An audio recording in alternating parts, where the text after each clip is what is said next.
Okay, so this is my third reading reflection for Indigenous Studies. And this one was probably my favorite one. It is dark and heavy, although it opened up my eyes to understand murdered and missing Indigenous women in across Canada and the United States. So the first was a video that I watched, and there's probably gonna be two parts of this video because it might be longer than I think it is. We'll see. So Christina Welch is a Métis film director, and she's the one that created this documentary about Dawn.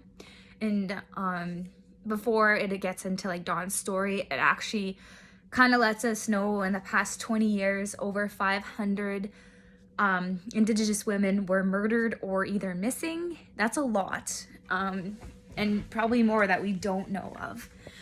So Dawn, she was obviously an Indigenous woman, and she grew up in foster care and just had like a rough childhood to begin with, but she had an amazing family. Her siblings were always supportive and there for her.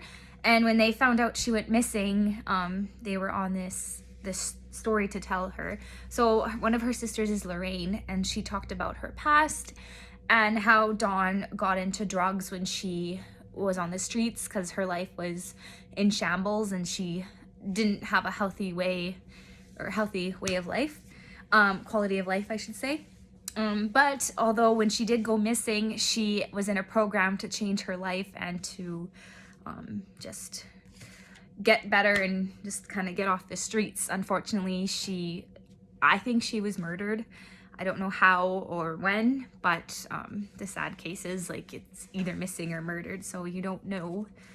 But it was so impactful when they showed the video of how people would come to downtown Vancouver and they would do this big march together, and it was very, very powerful, and not only for Dawn, but all the other missing Indigenous women and their families were out there supporting and recognizing this needs to end.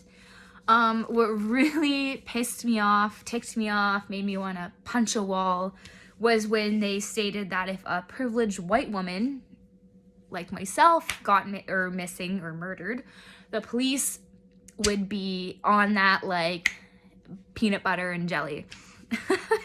Not funny, but yeah. And compared to like Indigenous women, where they think, oh, most of them are prostitutes, lots of them were moms and sisters and aunties and had a really healthy lifestyle. But the police would rather investigate the privileged white woman and her story and just kind of throw away the Indigenous woman, which is super unfair, and I don't know why our justice system is like that. It's quite terrible. So that ticked me the F off.